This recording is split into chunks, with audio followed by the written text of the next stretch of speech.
This episode of the podcast is brought to you by the UK's #1 coral selling website prestigereef.co.uk and reefdork.etsy.com for all your 3D printed aquarium accessory needs.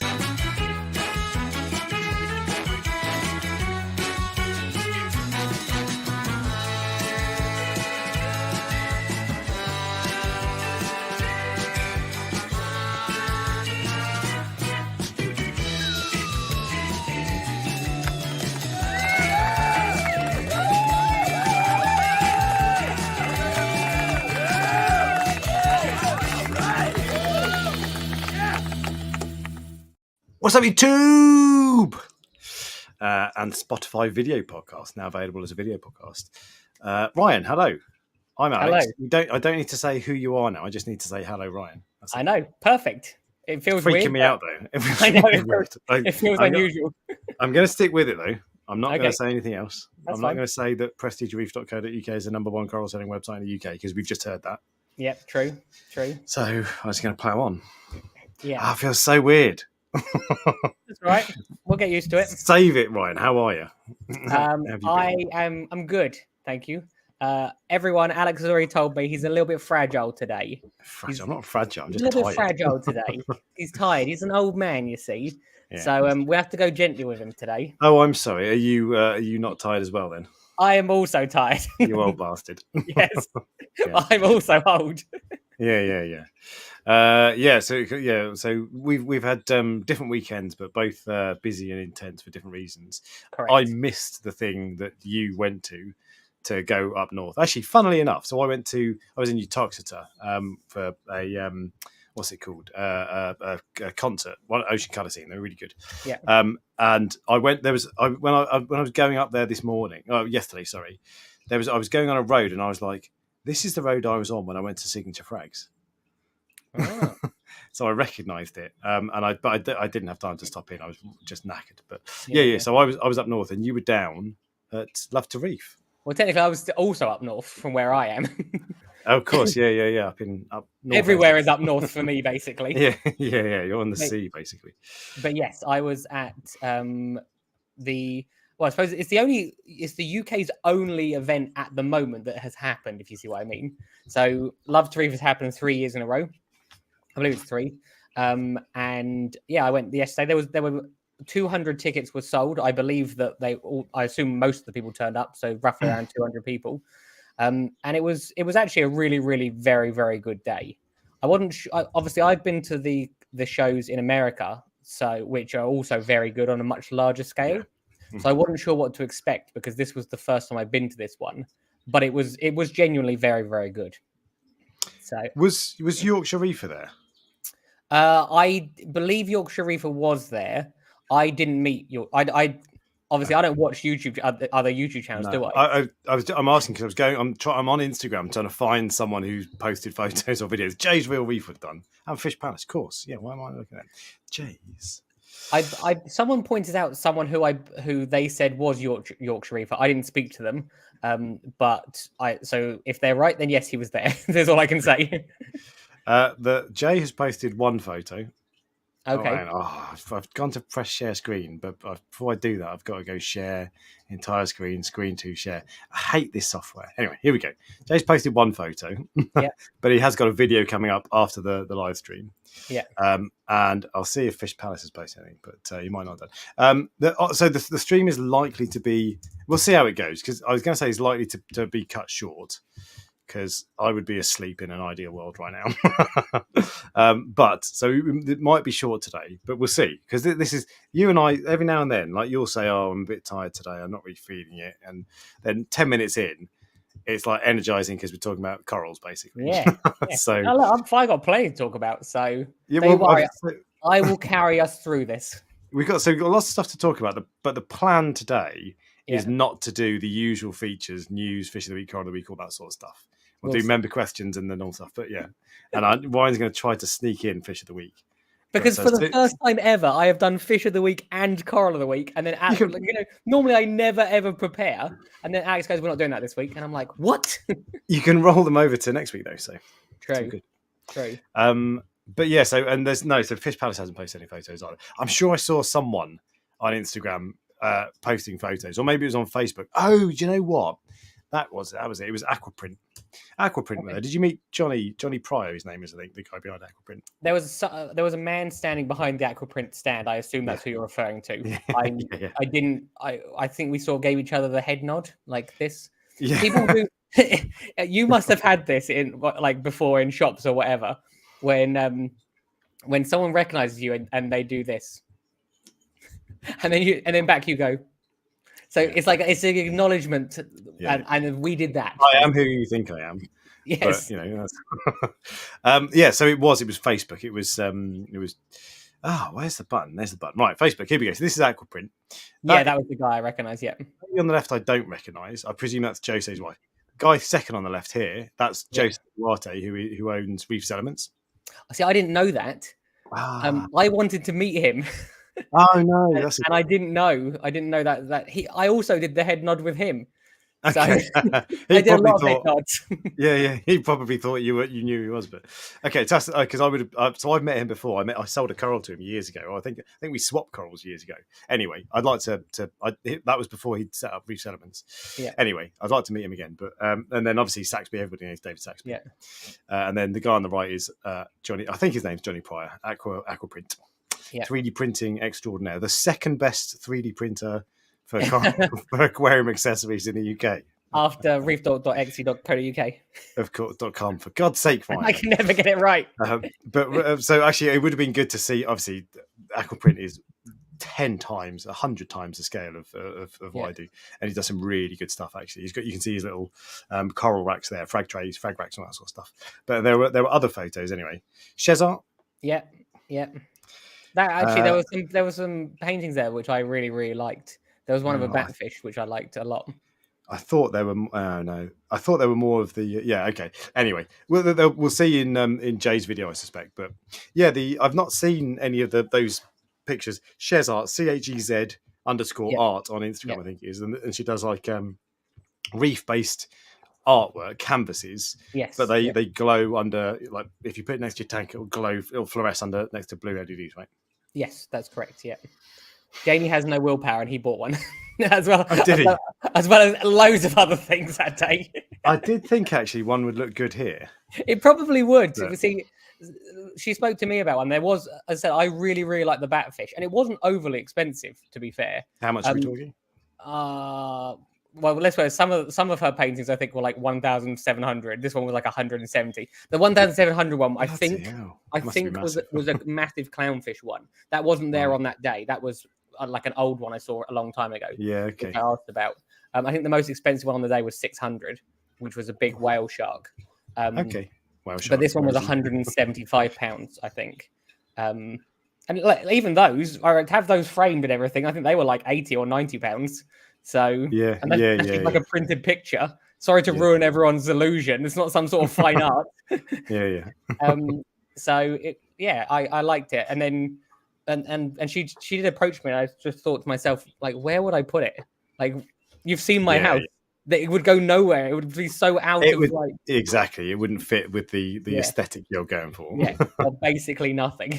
There was so I've seen a couple of them that I thought looked good, but I don't generally like to buy that sort of stuff unless I can see it, because it's got to look right. But there was one thing I saw on Etsy that was it was like a glass. I can't describe it. It was like an acrylic glass kind of painting. It was amazing, but it's about 400 quid, and I was like, it was in America. It was from America as well, so I didn't want to risk it. But I'd like to see some of those in the flesh because they do look cool.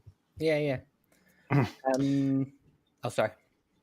I was just going to say, so Jay's Real Reef says, evening, Alex and Ryan. Alex wish you could have made it.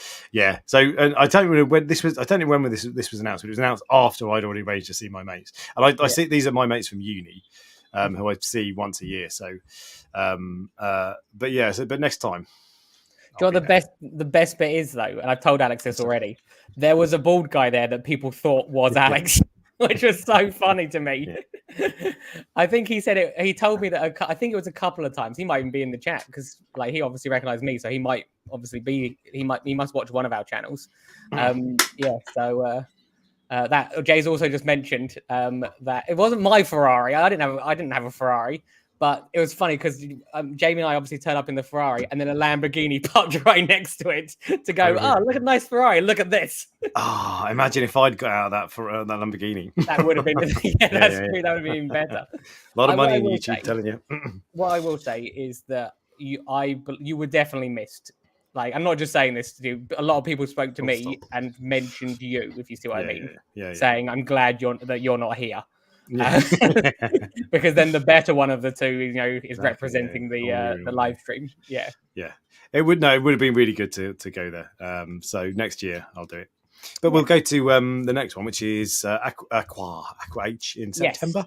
Yes. In the Midlands. Yeah, I'm looking forward to that. Yeah. I did see some other stuff on Aqua on Facebook this week. But actually, the one thing I noticed with Love to Reef, one thing they did really well was talk about it a lot all over social media. So Aqua H is still a while away, so I guess they'll build up slowly. But you don't see that much about Aqua H. Every now and then they'll post. But Love to Reef, they talked about it a lot on their live stream, and they're posting everywhere. And it was kind of always at the front of your mind. It kind of built excitement. I thought they did that really well. Yeah. Given it's basically one person. I was distracted by the chat. Because Jay says he thought it was me and you in the front row of the talk, and I was sitting next to Jamie. Oh, really? Yeah. Yeah, and I'm not joking. I think a few people thought that. Yeah, that's fair. So, Jamie's shorter than me, though. So but when you're sitting down, it doesn't matter. What I will say, I got to meet Jay's Real Reef. Jay's Real Reef is genuinely a really, really nice guy. Like, you know how sometimes you meet your heroes and they're not the person you think they are? Never meet your heroes, Yeah.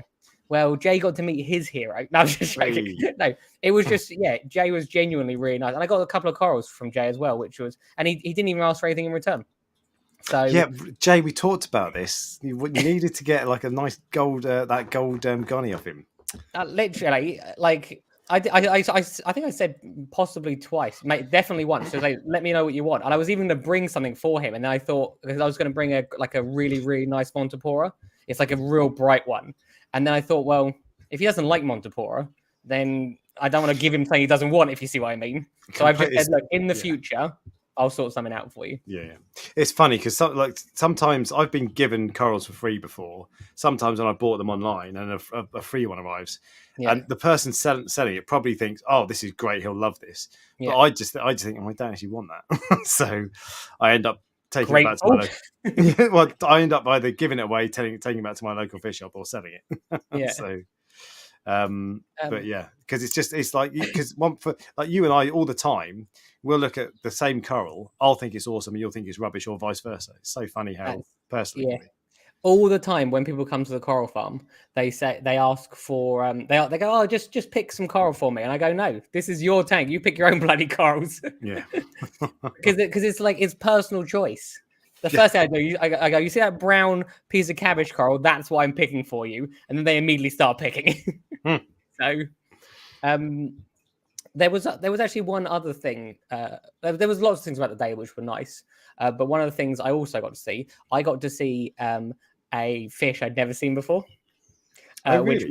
It was a Mauritian zebra tang, which is also the fish of the week. Bollocks, I muted myself. I've stopped him, guys. You can't hear now. Ryan, you snuck in a fish of the week. I was going to hold that for next week. This is going to be a weird interlude, by the way. We'll come back onto that, but I've got to take a photo of something on my wall. That is weird. Anyway, the reason I like this fish of the week while you're taking a picture of something on your wall, can we inquire what that picture is? It's a really weird insect. I don't know what I've never seen it before. Don't know. And it's weird, and I just think it was cool, so I'm going to take a photo. Anyway, carry on. Yeah. So now I've seen pictures of that Mauritian zebra tang, which is definitely not the fish of the week, but you should definitely get one up just so you can show people. Mauritian zebra. And I think I know. Yeah. I always thought it's just a convict tang with an extra black stripe. But seeing one in person, I was like, that is a nice fish. Polyzona tangs, yeah. I saw these in Mauritius when I was on honeymoon. Oh, really? There was, you can see they're very expensive. Yeah, there was some in. I can't remember if it was this one. The island next to Mauritius is called Reunion. It's part of France. Weirdly, Yeah, it's yeah, proper French. Anyway, there was we stopped for like a bite to eat and a drink one point, and then just started looking out over the harbour into the sea. And I can't remember if it was them, but there were there were like sailfin tangs there, all this sort of stuff. It's so cool. But they're a bit like a Sorry, you think it's better than a fancy chevron tang? No. So it's most people look at them and go, "That's a convict tang with an extra black stripe on its nose," and essentially that is what it is.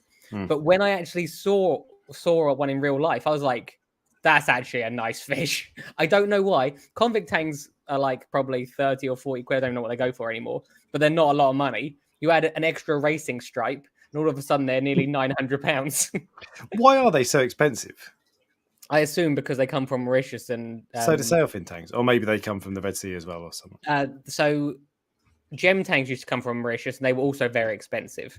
Right. Okay. And then they found them off the coast of South Africa, I believe, and they collected from there, and that's why the prices come down. Yeah, that would make sense because it is a long way. But then South Africa's anyway, whatever. They're expensive. The reason is, like, you can't order just a box of those fish. So you can't order a whole box of just that fish. You have to take other fish from Mauritius, and those other fish are also more expensive than you can get them from elsewhere. So you're paying a premium because it's from Mauritius, even though you get it from somewhere else and it's cheaper. Yeah. And also they travel, they have to go from Mauritius to South Africa, where each time they're getting put into a holding facility. Right. Okay. And then this is how it used to be, I believe, for gem tangs. And then they're distributed around the world. So normally when there's something as fish is particularly expensive for no obvious reason, there's normally an explanation like that, which is wide. It's just, but it never makes any sense because you don't know about it. But that was also why gem tangs used to be rarer, because there's not many around Mauritius, I believe. There was just a couple like just happened to be there that were collected, so they were quite rare. But when they found them off the coast of Africa, I believe this is true. This is what I was told. There's loads of them. So they've gone from being a fish which was quite rare and hard to get hold of and expensive to ship to people, to being not that at all anymore, which is why the price is no longer £1,500, which is what they were at one point. Yeah. So do you want to see a side-by-side comparison of the zebra and the convict? Yes. There you go. So this is on a BIS website. Small is 35 quid, big is 75 quid. Tiny, 29 quid. Anyway, whatever. Controversial, and I haven't seen that in the flesh for a little while anyway. I prefer the convict tang. I've got a convict tang, and I can assure you that the zebra tang is nicer. Neither of them really do it for me, to be completely honest with you. Yeah. And which is a shame because the convict tang is supposedly all that, like places like Worldwide Corals always talk about how that's one of the best tangs for algae because they eat all sorts of stuff. Yeah. So, but yeah, that was good. What else did you see at Love to Reef? You said there was a coral swap, a frag swap. Yeah, the frag swap was good. That was like very, very popular, and it was like I think I took home 7 or 8 new like corals, which were essentially like free corals where there were trades, and then I think I took 5 that I bought on the day. Actually, I took more than that, I think, because obviously I got Jay's ones as well. The frag swap was good. It was, and what was nice is that some of the people, there were also free corals there as well that people could take, and the people that were running it, which is Shamila, who you'll see in the chat. Yeah. I believe she said to me when she came a few years ago, she took 13 free corals. And I thought, greedy? No, that's not what I thought. No, she took 13 free corals. And then this year, she bought 13 free corals back for other people so that the new people can experience what she got to experience, which I thought was really nice. Yeah. And I am probably going to try to set up something similar myself, like permanently, where people can come and trade corals. But the reason I don't do it is because what happens is someone wants to give me their crazy name Zoas or something, which is fine. But then they want a gold torch, which I paid for. Yeah, so it's not the same as trading something which I've grown. I see. Yeah, okay. So I want to somehow work out how I can go, right, these corals I've grown, you can have any of these. You can even, if it's something rare, you can have multiple of these corals for your coral because I can keep increasing my number of species, which I haven't done for a while. And that was why this was so good for me because I've got 17 new species to grow now. Can you put like a section on your website that's like UK grown or homegrown or something or whatever? I mean, I could. The other thing I could put on there is literally just put frag swap, and then I could frag swap corals, and then put all of the corals. You can put them in 2 different locations. I can say these corals are available for frag swap, basically. But you have to sort of be, well, you don't have to be relatively close, but it's better if you are close because then it's easy. You can just sort of like literally come. Yeah, completely. That insect's about to attack me, Ryan. It looks pretty vicious. You'll be fine. You'll be fine. So frag swap was good. Yeah, that was good. I said I think a lot of people benefit from that, and I actually it's a bit of a shame because I actually only joined the frag swap thing about 3 days before the show. It was a WhatsApp group. How did it work? Yeah. So it was insane how it worked. There's 126 people in this WhatsApp group that can all message at any time, and although most people would put pictures of their corals and they say this is what. So I posted like 30 pictures and I wrote I'm looking for Zoas, Lithophyllum, Samacora, or anything I can grow basically. And then people would reply tagging me and going this is what I've got that I can get from you. However, there are some rogue people in the group, and some of you will be in this chat now, which are just talking about random shit, which makes it so hard to follow.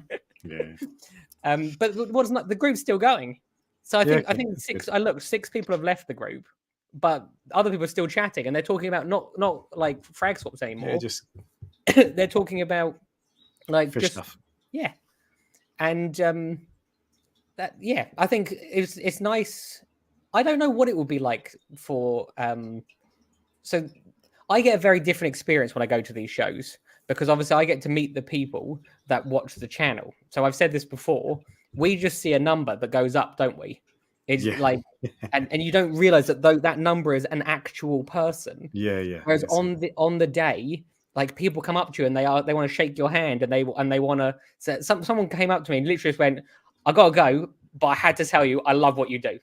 Yeah, and I'm like, what do I do anymore? Yeah, and that's I love what you used to do. Yeah. I had quite a few people moan that I don't put as many videos out anymore. That definitely happened. Quite right. I had literally people taking the piss out of me because I hadn't put videos out. Yeah. So I have made the other thing that's weird is so it's not just the numbers thing. So like you see a number on a screen, you see 5,000 people watch a video, for example. Yeah. And that doesn't really it's weird. It doesn't mean anything. I mean, if you saw 5,000 people in a room, it's crazy. But actually, the other thing that I notice is when you meet people and talk to people, they've all got personalities. I know that's the most stupid thing in the world to say, but you don't ever, because you just get dozens and dozens of comments. You read them and you know, but when you actually talk to someone, it's so different. So, definitely. And the other weird thing is obviously everyone knows everything about you and you know nothing about them. That's so. One guy messaged me who I was swapping corals with, and he said, "Where like I'm trying to find you." And I went, well, you're going to have to find me because I don't know what you look like. Yeah. So, and I said, I'm by the TMC stand was where I was. The dry goods and stuff like that, you can't buy the dry goods there, I don't think. I know some places you definitely couldn't buy them, like Exodus and TMC, you couldn't buy those ones. I don't know about Acroprint, maybe because obviously they're slightly different. The only thing that and obviously you could buy the corals. What I thought was interesting, which happens in America that doesn't happen here, when near the end of the show, the prices of the corals come down. So the people, the vendors for the corals were taking home corals with them that they had bought to the show. Now in America, they don't do that. Want to do that. It's like a free for all at the end. They want to get rid of everything so that like you can get real good deals. And I just thought to myself, why are these people taking them home? It's easier to put it in the back of a car and drive for 2 hours than it is to fly halfway across the world and well, not half across the world, but I know what you mean. It's I know what you mean as well. It's but you should want to get rid of stuff, I suppose. But let's put it this way. A little part of me, only a very small part, and not that much, thought to myself, it might be a laugh to have a stand like there Did you hear that, everybody? There, not at another, not up in like up north where the other one is, but a very small part of me thought it might be good to have a stand. And because what's the difference between those two locations? About 4 hours. Okay, advanced. And I've seen this one now. So there's not. Aqua seems quite intimidating because you all have booths over there, don't you? And it's like, it looks like it's going to be like a proper like show. How long did it take you to get to Love to Reef? Oh, only about an hour and 40 minutes. Okay, so if Google Maps says if you left now, it would take you 2 hours, and it says to get to NAEC Stoneleigh 2.5 hours. Is that 30 minutes, Ryan. How many corals can we fit in the car, Jamie? Yeah, every time take your van. Yeah, could. Yeah, we could take a van. Anyway, but it's I think it would be nice. You would get a very different experience because I'd have to stand behind the tank all day, so I wouldn't be able to like roam around mingling with people, which is what I like. It's quite nice to do that. But I also think it would probably be fun to have a little stall and like negotiate with people and they go, oh, I'm interested in this one and give all your corals away at the end of the day as well. That's what I'm saying. And then like as the day goes on through the day, you're like, right, I want to get rid of everything. Like it would be a game of chicken because you'd be like, there's some really nice ones. I don't want to pay that price. Am I prepared to risk that they're gone? That's exactly what it's like. So the people that want something, they don't care what it is. They don't care what the price is. So they buy it at the beginning. And then the people that are happy, like are sort of indifferent, might be disappointed, but they also might get an absolute deal. What I thought was interesting, I wouldn't say there was a huge variety of corals. Yeah, like I didn't really see any Cephastreus, for example. I don't remember seeing many Leptocerus or the corals that were there were mostly like, so collective corals had little Zoa tray and he had mostly sort of high-end SPS. I would call it high-end. When I said to him he's got high-end SPS, Acros, he sort of went, oh no, they're not. I don't really consider them high-end, but for me they were high-end. They were like the bright pink ones and things like that. But that's from someone who doesn't keep those sorts of corals. So maybe I was wrong. Maybe they aren't high-end. I'm not sure. So I've been to his place before. He's off the M4 somewhere. I think his name's Dan. Is it Dan? Yeah, he's genuinely really nice guy.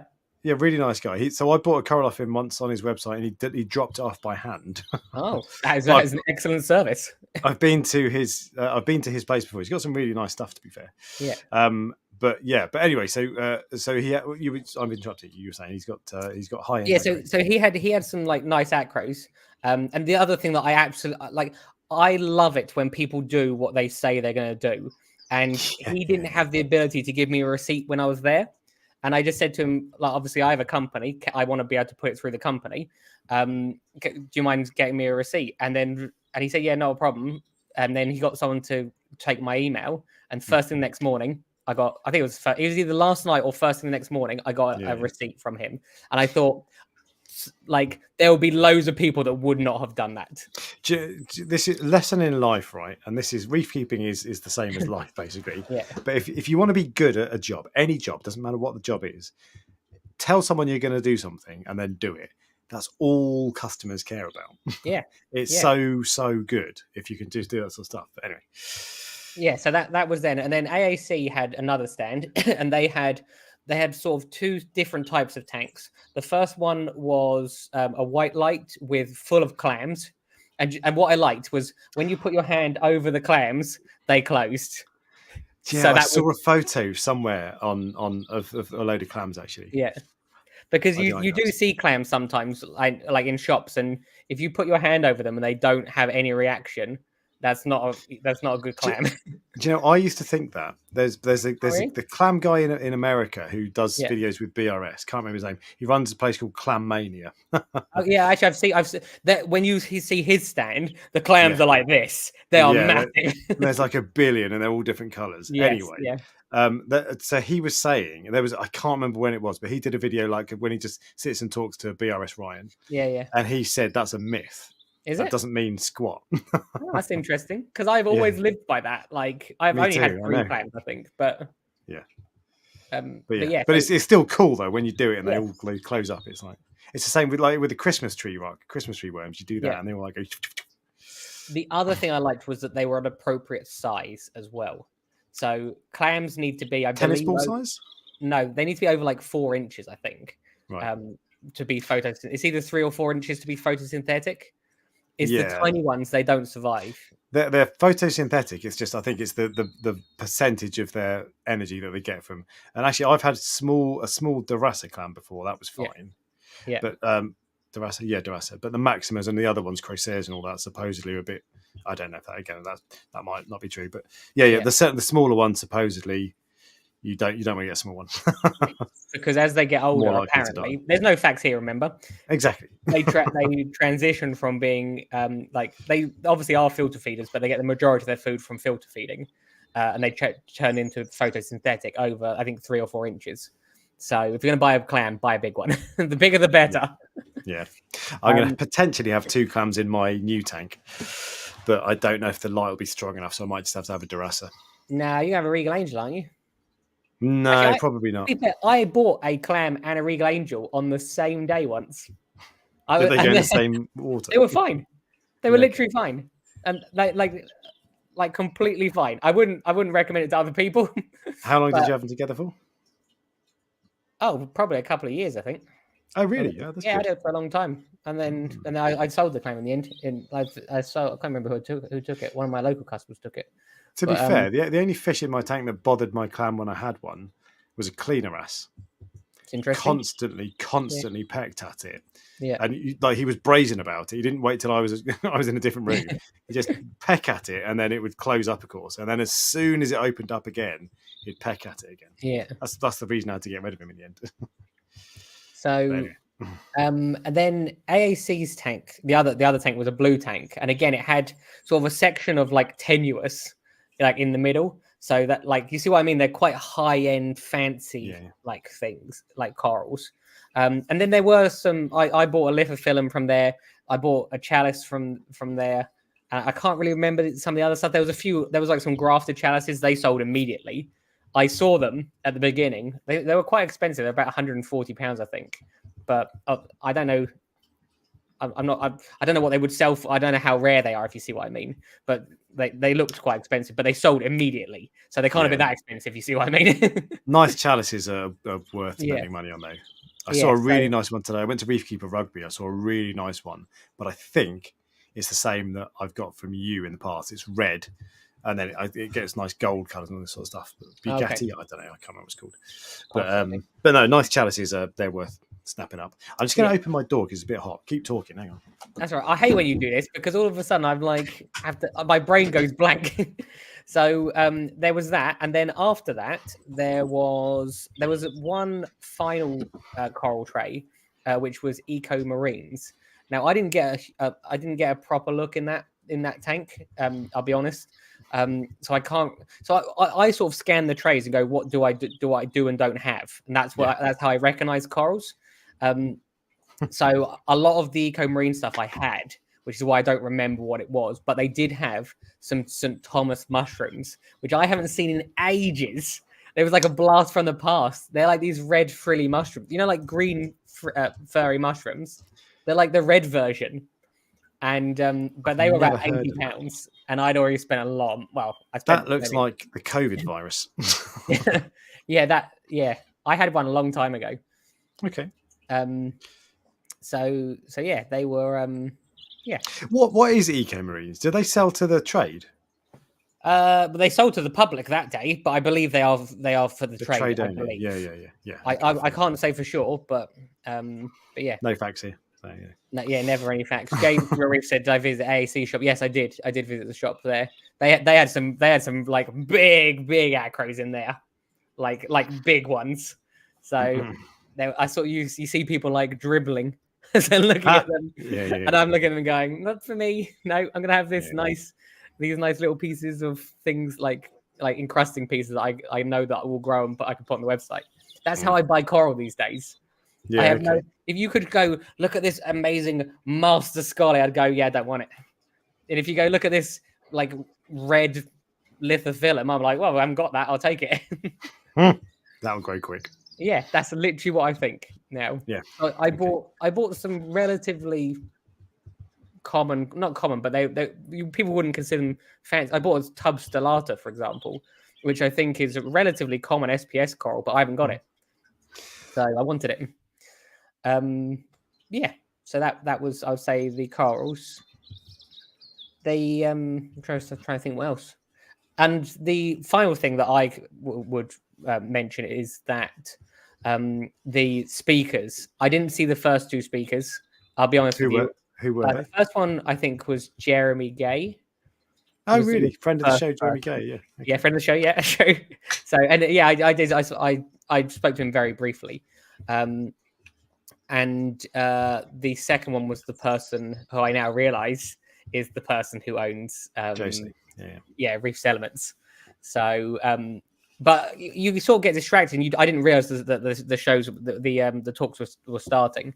But I wanted to make sure I caught Jamie Craig's one because I'd seen it previously and I wanted an update on where he was at, and it was genuinely really, really interesting.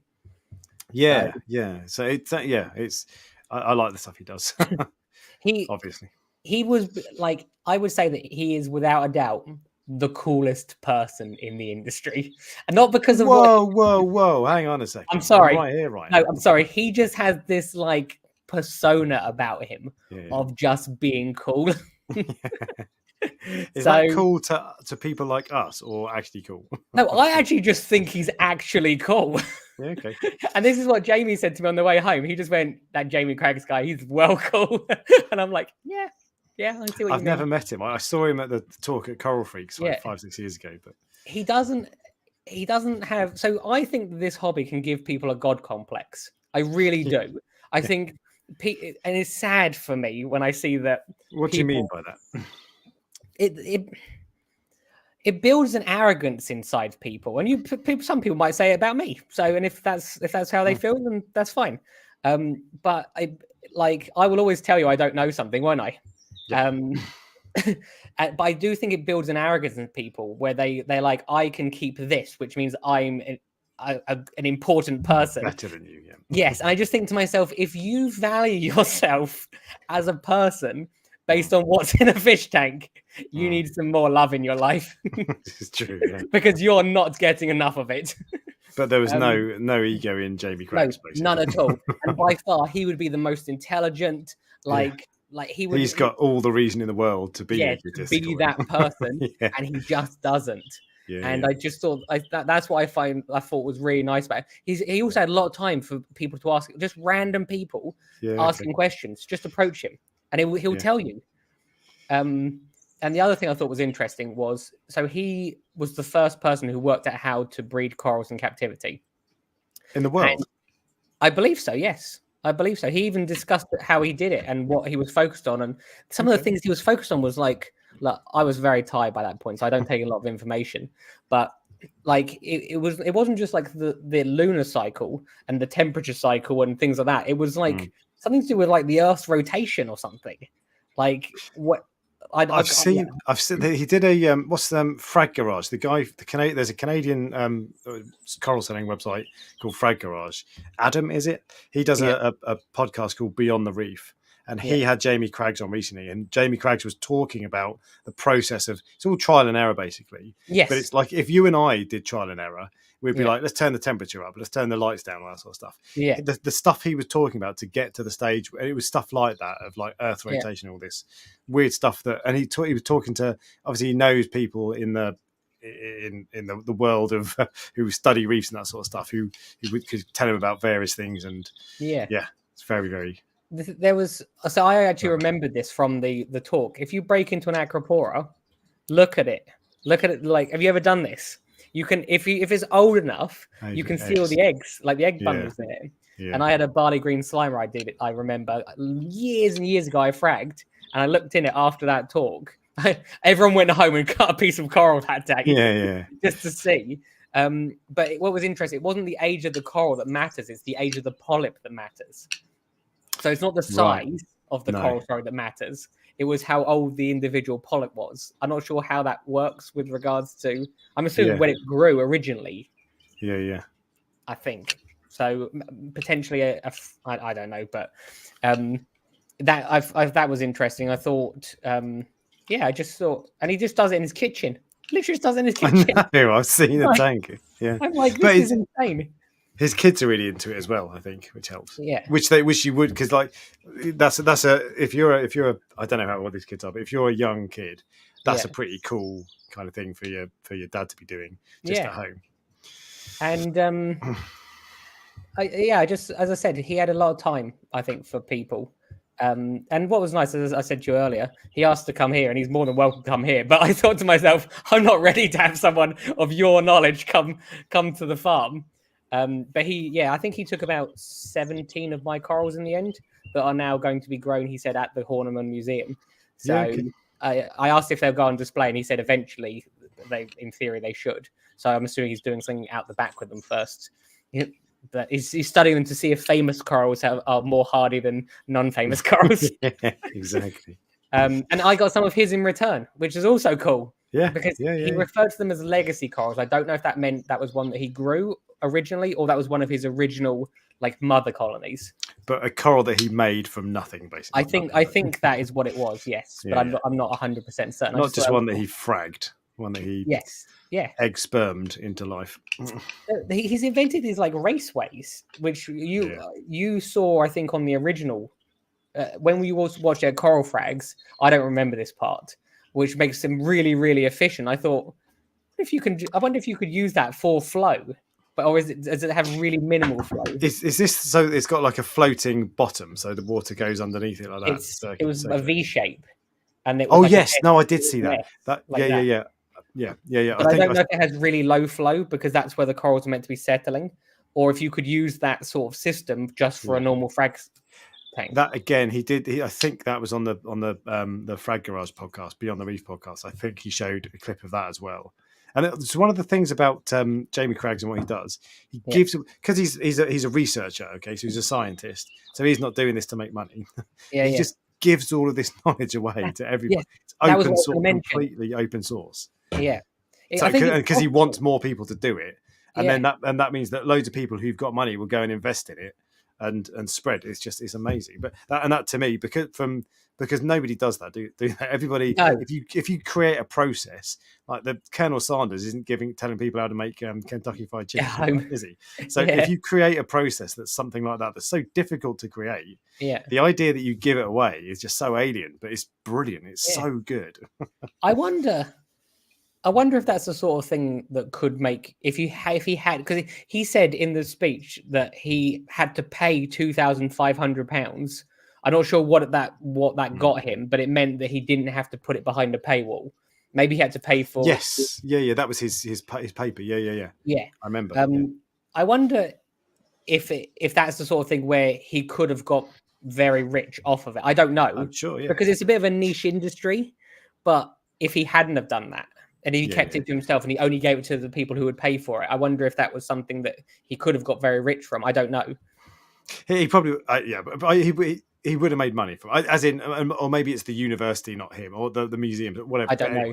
Whatever. It's just the fact that that's brilliant, because it means that's good for potentially for actual coral reefs, because if you can breed heat resistant corals, which is what people are trying to do, then it doesn't matter if the temperature warms up.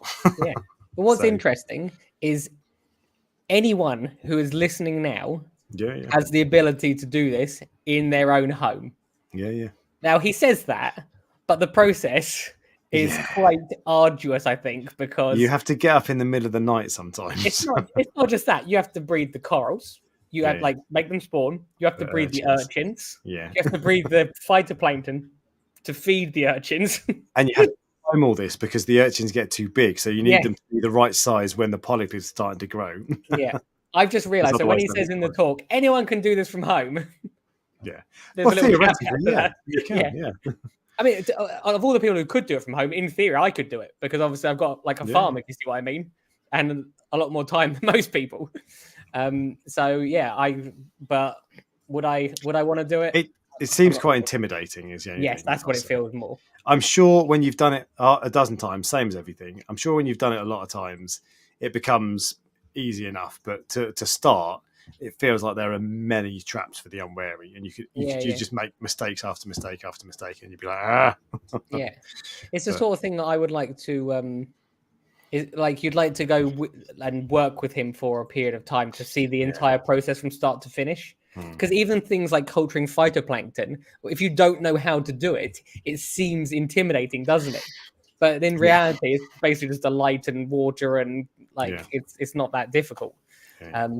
So yeah, anyway, if you're listening, Jamie, you let me know if you want a work experience guy. He's not listening to this. He's not listening.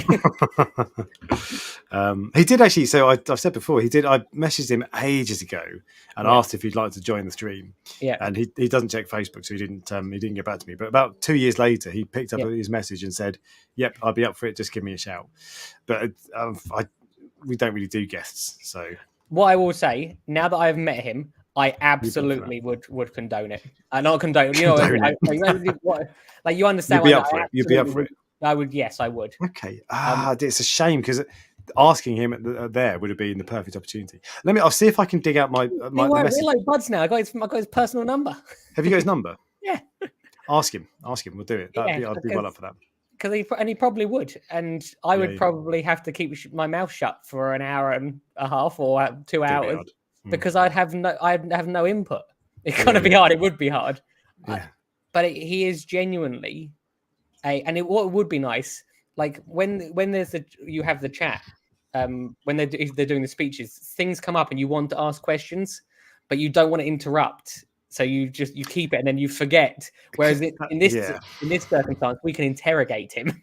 That's true. But also, when I've seen him doing like his presentation or whatever before on YouTube channels, if you ask him a question, I often get to a point where I think, hang on, what about this?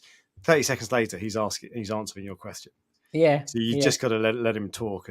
But the main question I want to know is, when can I buy your spliced Acros? Yeah. or when can I buy them? Is what I want to know. Yeah. But really, when is that going to be? Because we must be further along the line now than 5 years ago when he first set up, 10 years ago, whatever it was. So he's done loads of corals now. I think he said something like 30 or 40 of them, like different species. Cataphilia time. So at what point will we start seeing that? Because there'll come a point when it'll be available in the trade. So when is that, and what needs to happen to get there? It must be funding or scale, that sort of thing. But I don't know. I'm not sure. But we'll get him on. Send him text him. Phone him now. Send him the link. We'll ask him live. Yeah. I'll write this down. Cool, we'll do that. I'm up for that. 1 second. There you go. Write it down. Write it down as you don't forget. Excellent. Okay. Anything else interesting happen at L2R? All I would say is, if you get a chance to go to one of these events, now obviously Aqua is in September, I believe. Mm-hmm. That is a chance to go to one of these events. You should do it. You should absolutely do it, because even going Acros, I believe, is meant to be bigger than this. But even going to this one, and I shouldn't even use the word even going to this one, because it was really very good. I know what you mean, yeah. Like, it genuinely was very good. It, like, if you didn't go, and I know you didn't go, like, you to some extent you missed out. If you went, no, I'm not sure if I can be bothered to go or drive an hour or however far. Trust me, you missed out. Yeah, because for me, this was not a what should I do? Should I go to the band? I'd already booked it, so I would have been well up for it. It was really good. That was more for a message for people at home. I know. Didn't want to do it. And trust me, 20 quid to go spend time with 200 other people that, like, everyone just talks to everyone. Like, most people come on their own.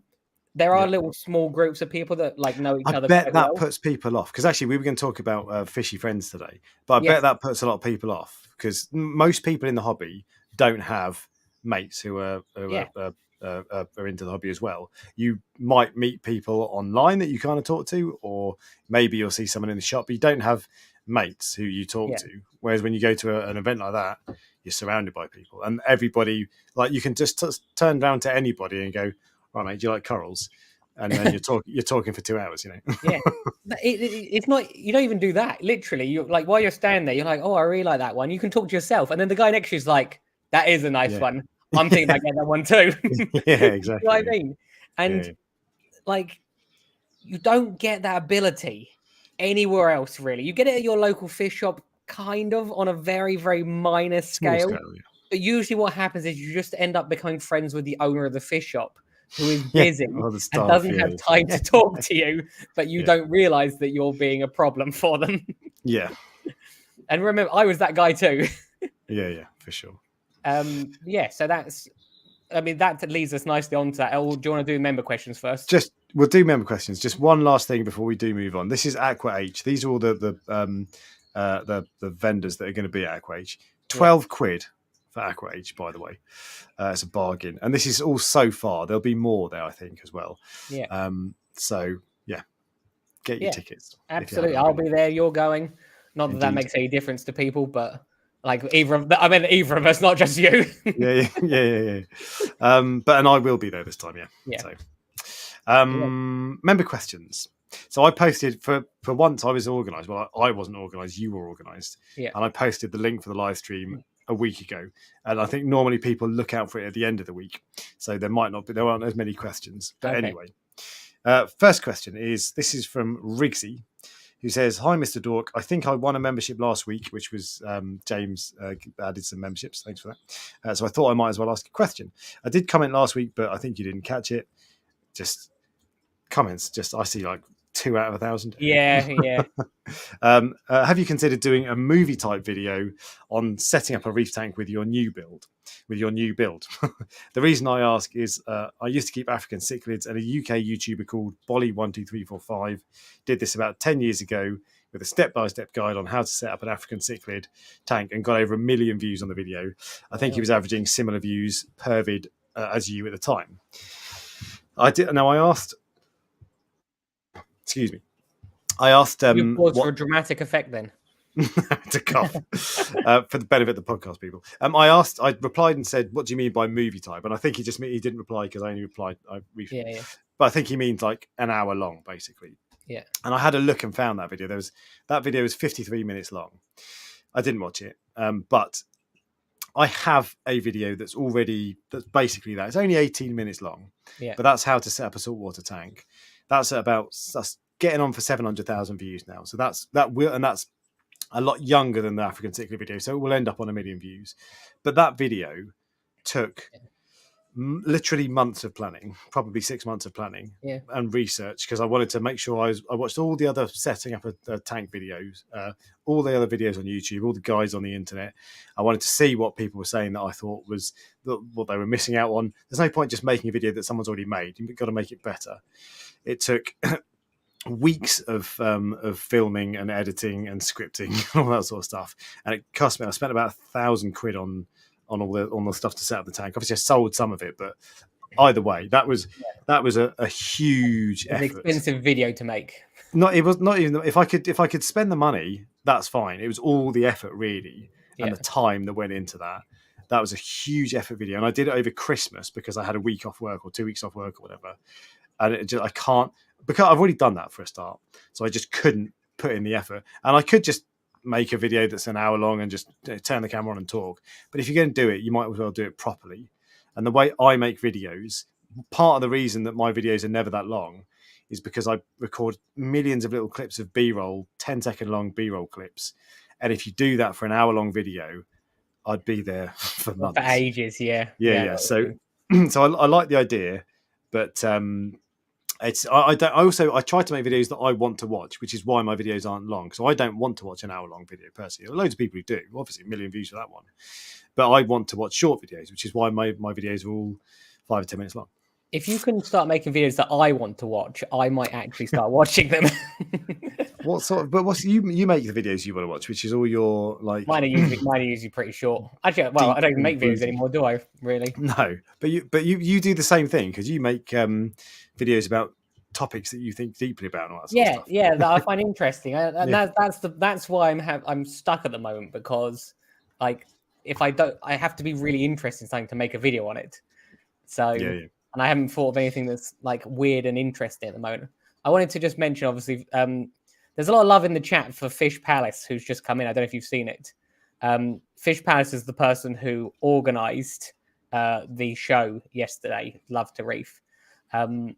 and that would have been a very, very big undertaking. I've thought many times about doing something similar. Would have even no idea where to even start, if you see what I mean. Yeah. So, and I spoke to Paul very briefly before, and there's things that are going on behind the scenes that you don't even know about. Things to do with health and safety, and like the maximum numbers of people you can have because of things like that. So,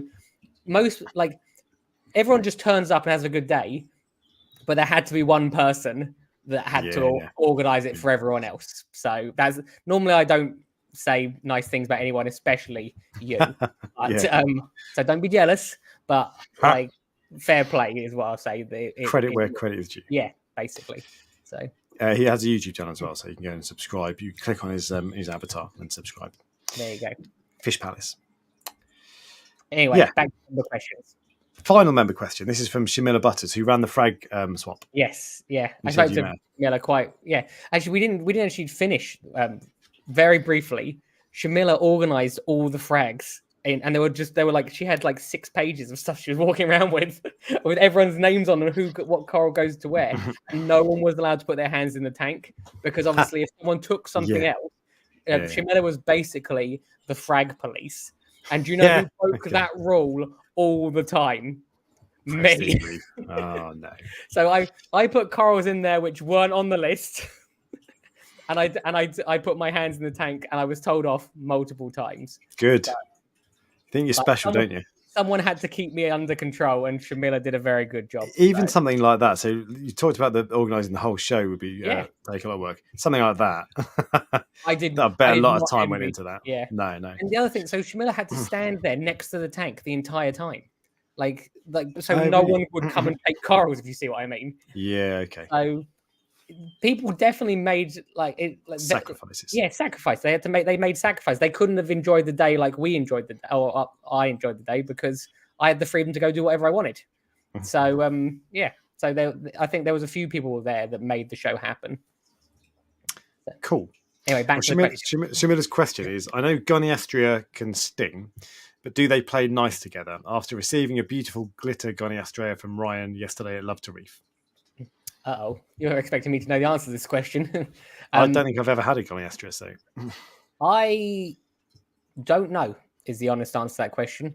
I've never put two in so obviously when I frag corals, they're all my goniastrias are next to each other, but they're not touching each other. So if you want me to go do an experiment this evening, I can go put. Have they got sweepers? They must have. They have not long ones, just like little ones. But yes, I don't actually know the answer, and I don't want to risk it by just making it up. I bet you could accidentally misidentify goniastria. I was going to say that's the other thing because end up with a fabia, or here we go, Platygyrophobites fabia. They're and either the shop doesn't realise or you don't realise or something. Yeah. So even if you think you're putting two goniastrias together, you're not. I wouldn't recommend it, is what I'll say, but wouldn't risk purely it. Because I don't know the answer. Okay. Yeah, I've got homework for you, Ryan. You need to do that. I genuinely might go and try it because report back I might end up fusing two together. But I've got about 20 or 30 pieces of 3 or 4 different types of them.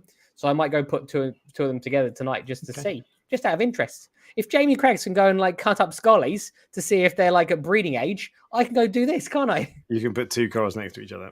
Yeah. All right. Report back next week, and Shamila, you'll get an answer. Okay. Friend, fish friend. Ryan, why is having friends so important?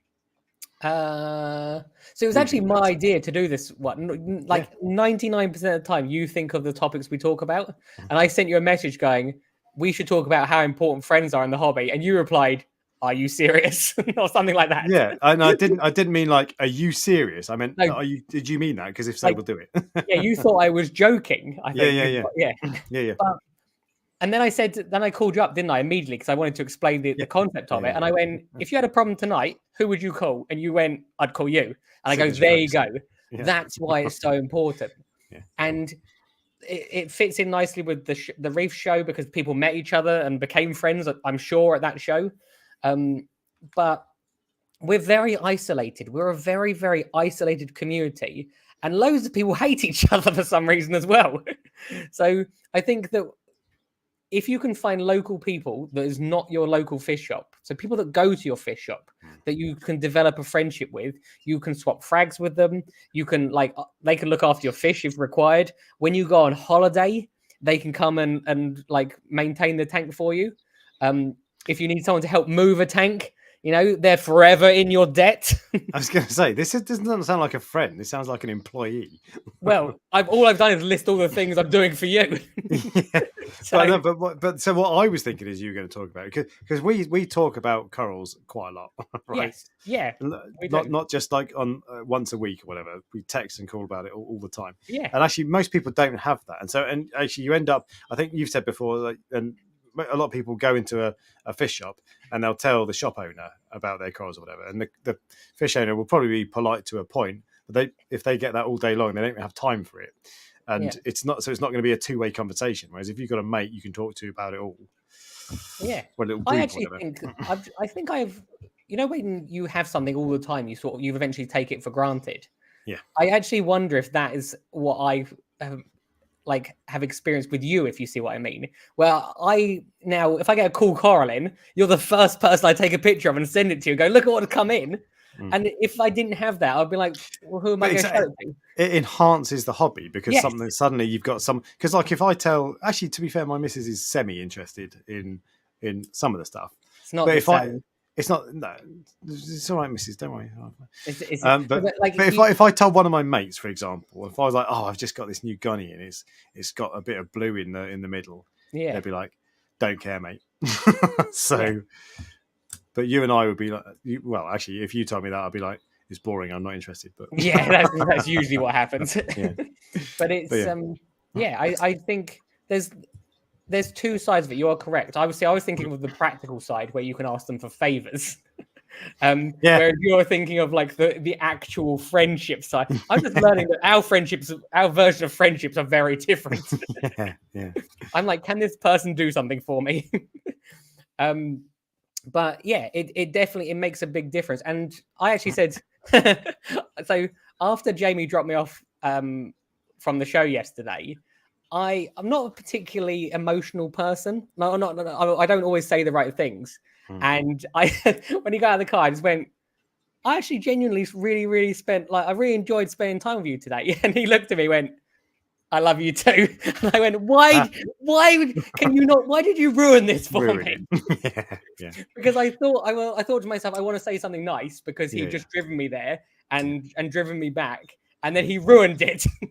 By taking the piss. Yes, because he took the piss out of it. But it doesn't matter. I just thought it was funny. Yeah.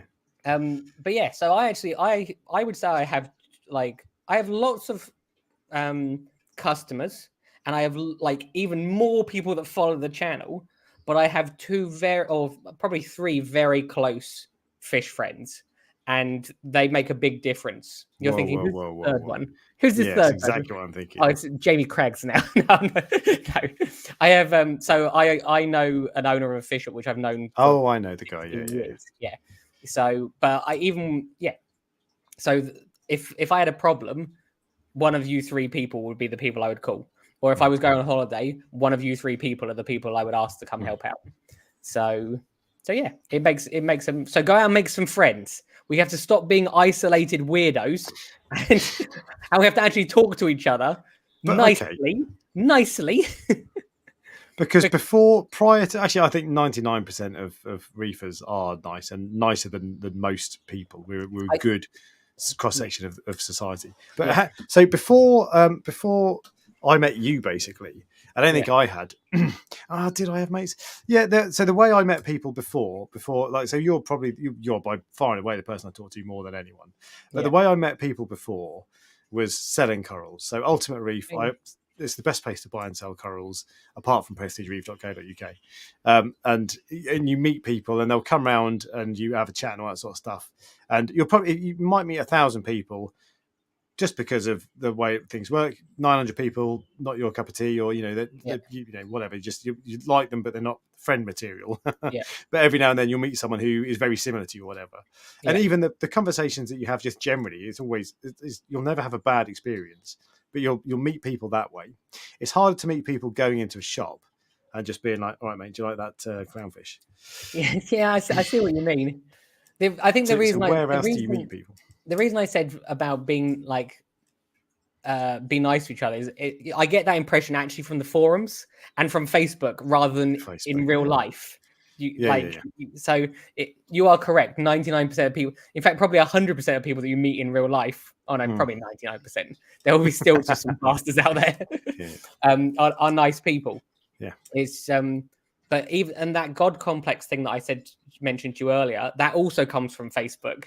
And that also comes from... It's just the internet, generally. It's easy to be a dickhead on the internet, isn't it? And even if you don't mean to be, sometimes you'll say things because you're like, oh, you're chuntering to yourself. And it's easier to type it. Whereas it doesn't make you a bad person because you're saying that. It's just easy to sometimes have no filter and just type stuff.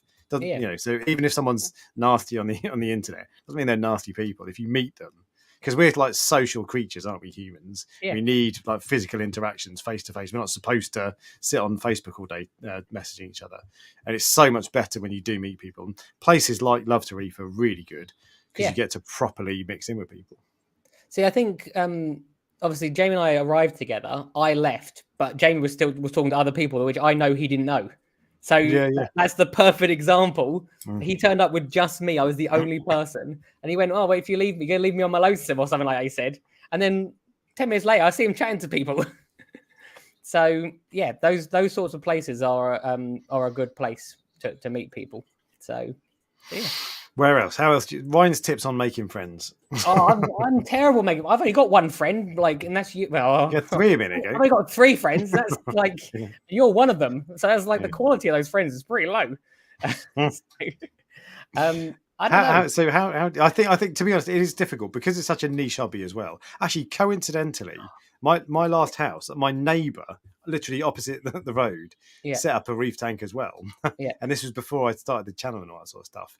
And so that was great because you just go over and talk all the time. But it's such a niche hobby. You don't meet people like that generally. Has he still got a tank?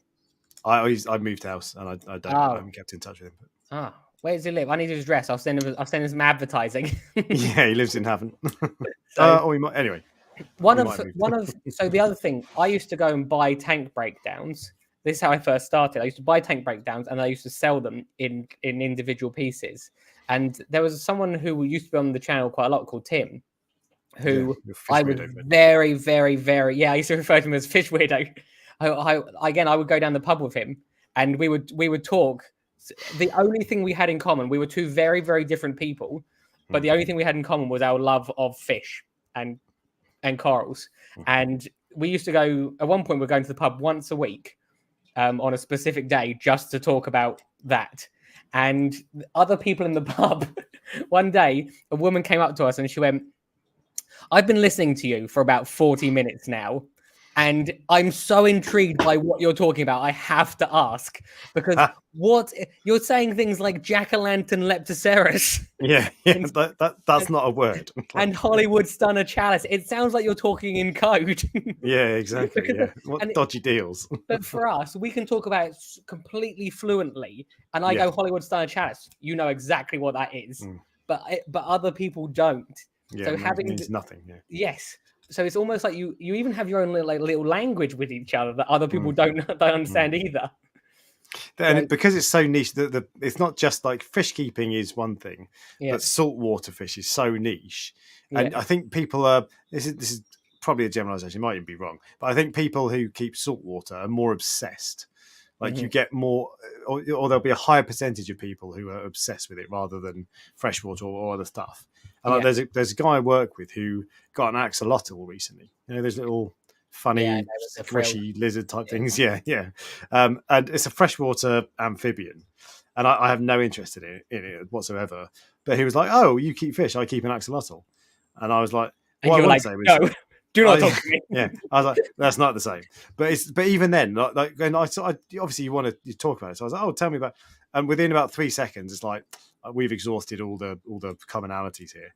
But you don't exhaust that with a reefer. You just there's endless stuff to talk about. There was one other thing actually I didn't mention earlier. and I'm a bit all over the place tonight, which is fine because we're doing things different. There, about the show, I saw other people's corals, and I thought to myself, I can do better. That's what I thought. That's what better than what you're currently doing, or better than them? No, not better than them. I thought they were better than me, and I thought I can do better, like myself, because I think when you are very isolated, and there are absolutely some shops that are like this, where they have been doing the same things over and over again, and they've never been to another shop for the last 15 years, so they only see what they've seen. I know someone like that. Yeah, me. So when I was there, I thought I looked at especially collective corals. Collective corals, yeah. Yeah, I looked at them. I saw and the colors of them and the types. And I just thought, why am I not doing this? Like, why am I not? So he, as I said, he had some really nice acros, and I just go. I don't cater for the acro market particularly because it's high risk, high reward, and there's other companies that do it better than me. So, and I've got lots of people that want the other stuff. So I'm fine. I don't need it. Yeah. But why not? Why shouldn't I do it for my own, even for my own self? Yeah. So travel broadens the mind, people say, and that's because you go and see different experiences, different cultures, different like landscapes and all this sort of stuff. Yeah. And whenever you meet someone who does something differently, there's always interesting. Yeah. So it's always good to see other people. The only thing, and it's brilliant if that's inspired you to try to do better. Fantastic. That's amazing. Yeah, absolutely. It did. That's the way you should be. But the only thing I'll say is if they came to your place, they'd be like, God, he's doing so many things that are so good here. I wish I was doing that. Yeah. Because that's what it's like with there are people whose tanks I go to see, and I'm like, your tank is amazing. And then they come to see my tank and they're like, I hate my tank. Your tank's amazing. Yeah, no, I know what you mean. I think to some extent, it's just if you're seeing something you don't see every day. Yeah, exactly. It makes you feel that way. Yeah. But still, it's a good point. Because there are definitely things that I could improve on, and I'm actively trying now to like properly push it. So I think I've spent, well, as of next week, I've got another box of corals coming on Tuesday. So I've had a box every single week. I think I've spent £4,000 at least on coral in the last month. Okay. And look, to be fair, I've sold lots of it, so it's good. And I also accidentally ordered the box on Tuesday. I didn't mean to order it. Accidental. Yeah, accidentally. There was one spare one, and I was like, and I said, and I assumed it was going to be for last Tuesday. I went, oh yeah, I'll take it. And they went, oh no, it's for next Tuesday. I was like, okay, I'll still take it. So it was kind of an act. I thought there was a spare box which was really like a really heavily discounted rate, and it wasn't. It was just a normal box which hadn't been sold for next week. Is what I thought. James Real Reef has just made a good point. You know, you're talking about how you've seen things that you want to do, and you're like, right, I want to make myself better. Yeah. Well, I'm going to put this in your monthly review. So... Well, one of the things I used the Frag swap for was I wanted to expand the amount of Zoas I have. Because I know someone who used to sell Zoas literally on eBay, and he said, I made like 16 grand from selling Zoas. And I went, I don't sell that many Zoas because they're too much of a pain in the ass. Like where they grow all over the rack, don't they? Yeah. So, ReefDorkZoas.com. Interesting.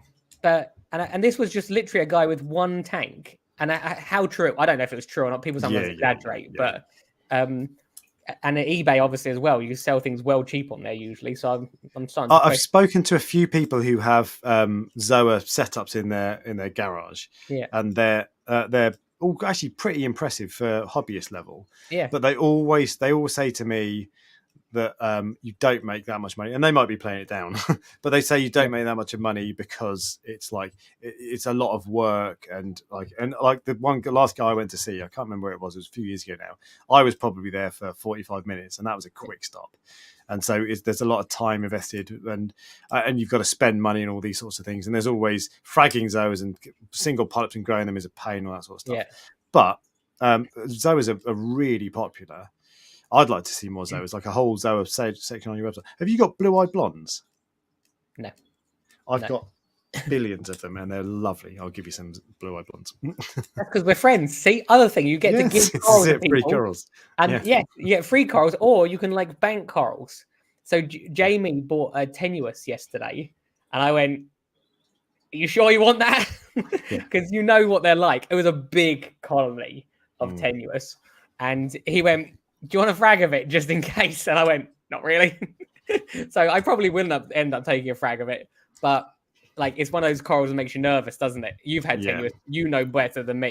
So tenuous are a real pain in the ass for me. They're not impossible to keep. People can keep them and make them look spectacular. Yeah. I could never make them look amazing. I had several that just withered and died and didn't grow. There was one that I had that was really nice. I had it for probably 3 or 4 years. It got to colony size. It was a decent kind of, wasn't the size of your head, but it was a good size, really big coral, loads of branches and all that sort of stuff. And then when I was breaking the tank down, it just started like it faded and it lost almost all of its color. It just looked really bland. Just kind of this really like off pinky purple, just looked rubbish. And I was thinking, what's wrong with it? And I'd put it up for sale for like 350 quid because it was quite a nice colony. Yeah. And I was like, well, I can't sell that. And I took it out to see if there was anything on it, if there was like a pest on it, biting or whatever. I inspected it, nothing wrong with it. I dipped it, nothing wrong with it. I took macro photos, zoomed in, nothing wrong with it. And then after I'd done that, I don't know if it was dipping or whatever, the whole thing bleached, the whole thing stripped. And I'd had that for 4 years, growing fantastically, looking awesome. Yeah. So Tenuous is a pain in the ass. Because that's the other thing. I need to put, if I run out tomorrow and go, right, I'm going to get into Acros, I'm going to buy loads of Acros, yeah? That's actually a bad choice if you think about it, as opposed to going, I'm going to go out tomorrow and buy a load of Zoas. Because one of them is like cheaper, probably, more likely to sell to other people. So Acros, you might have like 1% of the market, like the real high-end stuff. Whereas Zoas, you probably have like 50% of the market. So I have a small Zoa section, don't I? Well, it's small for me. It's like a 3 foot by 2 foot tank full of Zoas. I'm not catering for the right people at the moment. And I remember saying to a shop once, I went in there and the guy said to me, why am I not selling other fish? And I looked at him, I went, 80% of your fish in here are not reef safe. So that means they can only go in non-reef safe tanks, like tanks without coral. Yeah. And then he looked at it and went, oh yeah. So this is exactly what I've just looked at and gone, yeah. I'm not catering for the people that want Zoas, and that's most people, not everyone, but that's a lot of people. So especially beginners. Because they're colourful, they're easy to grow generally, easy to keep generally, and they're not too expensive. And people collect them. They want once you've got one, they want 2, 3, 4, 5, and it's to create a little garden. So it's like continuous sales. Whereas if you sell one, go on. If you sell one toadstool, it's just one toadstool. If you see what I mean. Yeah. People don't usually have a collection of toadstools. I'm going to save you the people of the internet who are thinking, "Oh, I'd love a Zoa garden." And you think you want something like this? Oh yeah. Look at all that; they look so spectacular, all the different colours and all that sort of stuff. Yeah. Fast forward 6 months, that will be one colony of one Zoa. It's likely to be one with the tallest stalks will have outgrown and shaded everything else. But it's not just about shading. What I found, I've tried this a few times, and for some reason, there'll be one Zoa. There must be some kind of coral warfare going on. What's the word when they release allelopathy? You know what it is. I don't know what it is. Whatever it is, there must be something going on. Because I ended up with laser lemon Zoas. Really nice Zoa, to be fair, and I didn't complain. It was a colony on this rock. It looked awesome, and I sold it when I broke the tank down. Anyway, that took over this. I had about 6 or 7 different Zoas. And the idea was for them to be a Zoa garden, and they'd all look nice next to each other. One just took over. It took a couple of years, but it completely took over and wiped out, just slowly killed everything else. I didn't ever see. It wasn't like coral warfare where you can see something stinging. Yeah. You come in one day and you'd be like, I used to have Sunny D's there. Yeah. So what I do now, and this is a shameless plug for my Etsy page, but I 3D print Zoa rocks, and you can buy ceramic rocks online as well, and isolate them on their own island, and just have one type of Zoa on each rock and on each Zoa island, and they look wicked. They look really cool. So I wouldn't go for a garden like that. But yeah, you can even put them near each other because they stalk out, don't they? You can put them near each other so they look like they're one complete island. Yeah, but they're not. Which is actually what this guy's done. He's put 3 next to each other. That's better. Yeah. But yeah, that's but Zoas are wicked. I love Zoas. The trouble is I don't know if I'm going to have them in my new tank because they pop off and float around the tank and then attach to the rockwork. But I might. What I want is a few little rocks, like islands. Don't you worry. Soon I'm gonna have loads of different Zoas for you. Yeah. I want to become people's Zoa guy. I want the name Prestige Reef to become synonymous with everything, but Zoas and like, I want that. What you should also do in terms of acros, I gave you half a dozen of my nicer acros. Yeah. Grow them out, see how they get on. If they all fade and they look awful, well, never mind. Yeah. But if in a year's time they're colony sizes and they're looking nice, frag them and sell them because then they've been in captivity for years. I'm going to put acros. I've decided in the water box. I've actually got a strawberry shortcake in there already at the moment. Just one single frag, and it's doing all right. And the polyps are out, and it'll probably die tomorrow. But was that mine? Or was that a new one? No, that's a new one. That's I don't think you gave me one of those, did you? I think I did. Anyway, I don't know, but either way, so I put that in there, and I just think like that should be my project. So that's my business. Like the coral farm, I'm doing this because the coral farm is that way, and the water box is that way. The water box, I think, should be sort of like I might actually get rid of the angelfish because if I'm going to do it properly, then I can't be pissing around with angelfish. If you see what I mean? Yeah, okay. And I know it's always meant to be the angelfish. It was always meant to be the angelfish tank, but I can always put the king eye in the coral farm because I know it doesn't eat coral anyway because it didn't eat the coral when it was in there previously. But I want to try and do something I'm proud of, and I think that would be a good way of doing it. And then I could always take frags off that eventually, and sell those. To be fair, the main problem with Zoas and keeping Zoas and selling Zoas is that you've got to frag them regularly because they can spread and just you end up with billions of them. And how do you sell a billion Zoas? You know. Yes. So, whenever I boxes, yeah, that's true. Whenever I sell Zoas, it's almost always 10 polyps or whatever. Because for a start, you don't just want to, as a hobbyist, you don't want to sell one polyp per per sale or whatever. But also, if I sold a single polyp, like my blue-eyed blondes, I bet I've got 200 polyps. So if I were to sell a single one each, I'd be here all week. Yeah.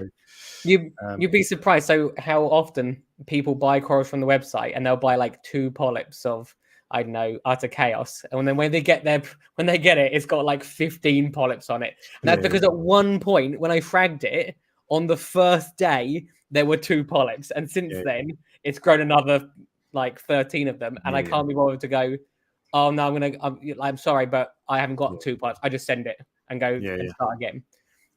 So Zoas are usually the thing. It's a little sort of insider trick. When you buy on the website, you usually, not always, you will usually get more than you pay for. That's a cheat code. That basically is a cheat code. I wonder if sometimes, I've said that before, but remember, if you only get one and you only bought one, then that's just how it is because that's what you bought. We have fake Reef Dork from Love to Reef. Oh, is that? Yes, that was him. Well, I don't know if that was him, but there was a fake. Yeah, there was fake Reef Dork. But so cheat code buy Zoas off Ryan and you get billions, guaranteed, 100%. Not guaranteed, but sometimes. Not guaranteed. Yeah. What else is going on, Ryan? Anything? I think was there anything else? I can't remember what we were talking about. How did we get onto Zoas? Because I said that I wanted to improve. Okay. Yeah, so that's. I'm just telling you because you're like my boss now, aren't you? You're keeping me accountable. So also, I'm going to do you a favour because I've got some Zoas that you won't have, and you've got the radio. I can't remember what they were last week, whatever. You've got laser lemons. You got utter chaos. So, and these are Reef Dork celebrity Zoas as well. So, true. Those ones sell for less because you're attached to them. Nah. I mean, did you say you're gonna give them to me? Oh, I mean, those are sell for more.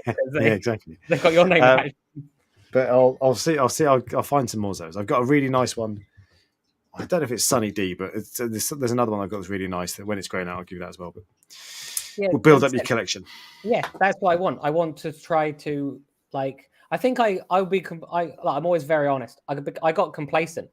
Like I genuinely think I got complacent. I sell plenty of corals. Don't get me wrong, but I stopped growing. I stopped trying to be better. I was like, I wasn't looking for new corals to grow. Whereas going to this show made me, and the frag swap as well, made me go, I want to be better again. So I don't want to have 10 types of Zoas. I want to have 50 types of Zoas or 100 types of Zoas. So yeah, I've got this fire in my belly, I think, all of a sudden. And I genuinely think it's from going yesterday. I'd recommend Gaviscon for that. Yeah. We'll see how long that lasts. Yeah, it'll last probably. Well, actually, so I think you obviously know this. I have a work experience person coming to the farm to work with me, and I believe he actually listens to the live stream, so he might even be listening.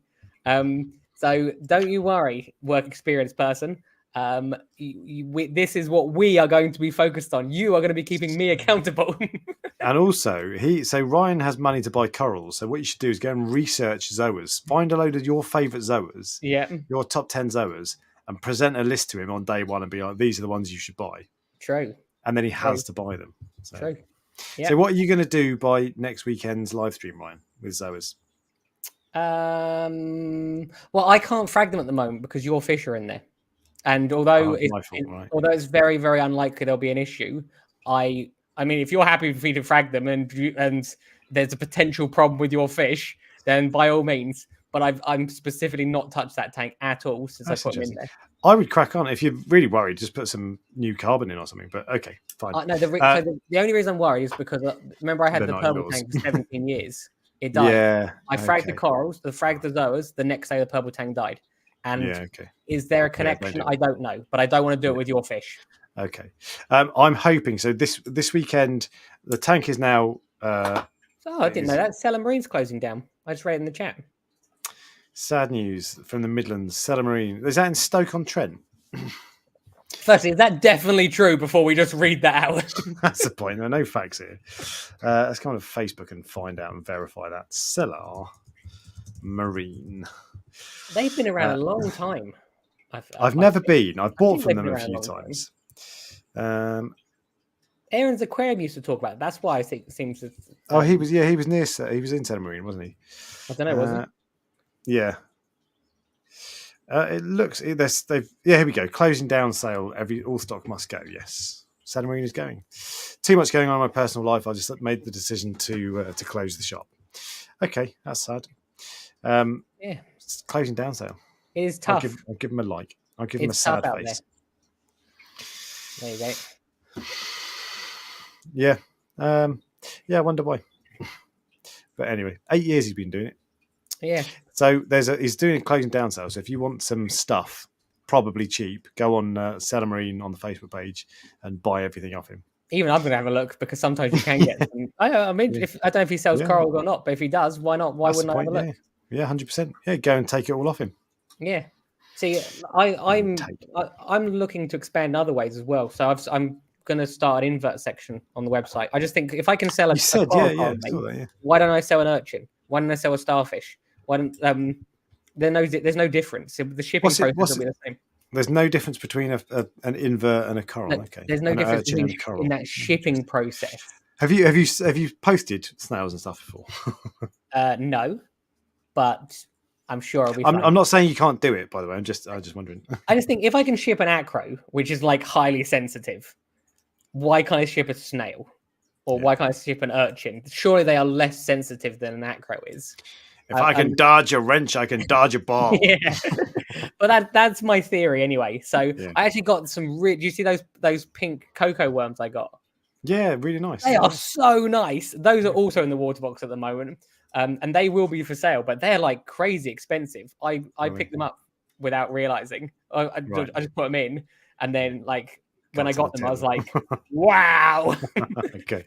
But apparently everyone says they're really, really hard to... I think I Googled it. They're like £90 to sell. And for a fan worm, that's a lot of money, I think. Are they difficult to keep?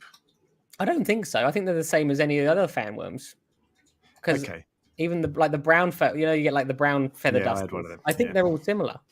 So I've only ever had one. It was that brown with like white specks on it. Yeah. And it came out of its tube, which I think is not uncommon.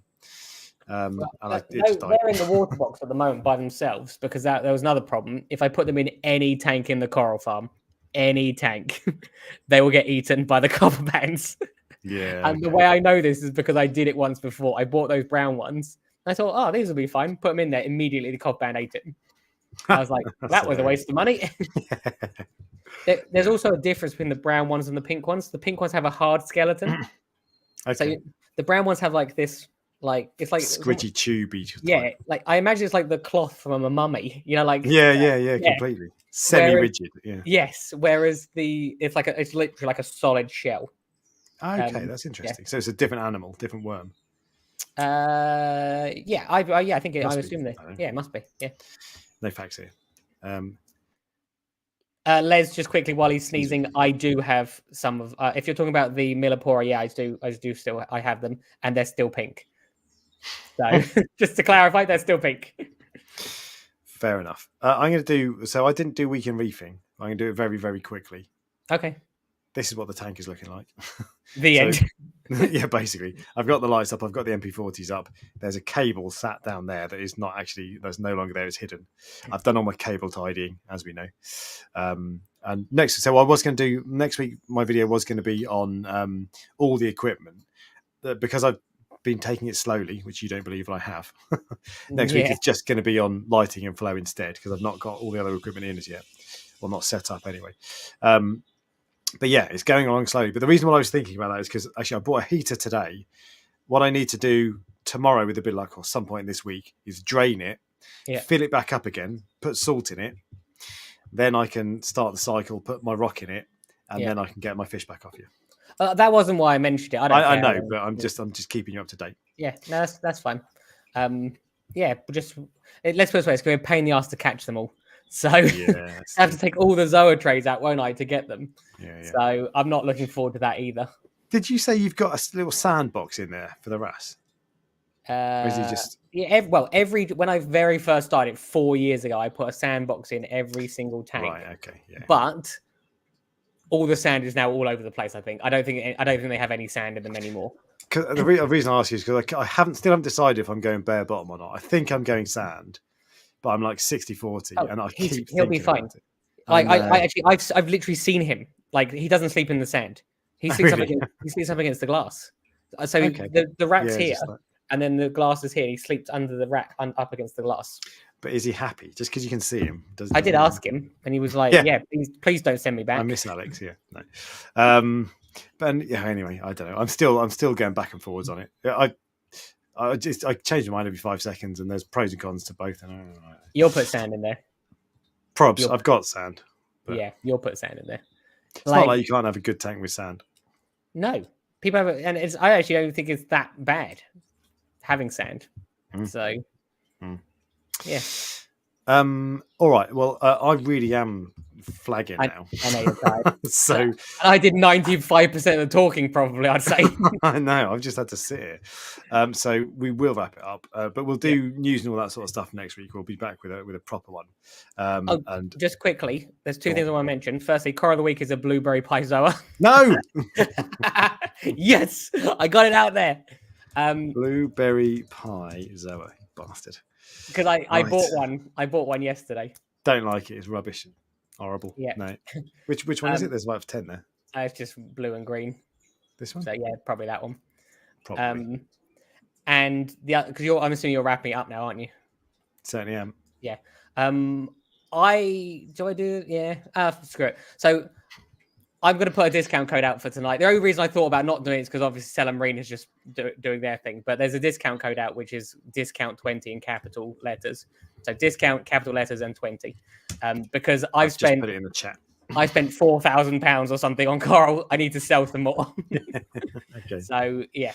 So if you want to go buy some corals and keep me busy next week, and just think every time my phone goes off tonight, it goes, ching, yeah, you're giving me a hit of endorphins, which will make you feel good and me feel good. So anyway, that is it. So Gary says that's not blueberry pie. The second from the end is I've closed the tab, so I've lost it. But you have to click back and look, make sure you got the right one. Mine. Just quick one on the sand thing. This is what when you ask about bare bottom, this is what you get. You get no sand, no sand, no sand. Yeah.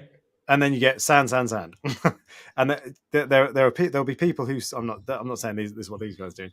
There'll be people who say no, sand is the only way to go, and there'll be people who say sand is the only way to go, and it's like, it's the same with anything. That like there's there no are right pros and cons answer. to both. Exactly. But for me, the aesthetics of sand outweighs the negatives. Is how I think feel. so. Yeah, I think you're right. And that's it. To be fair, the only thing that's pausing me at the moment is because on the Cade, I've still got that bloody Euglena stuff, green stuff. Yeah. It's only on the sand.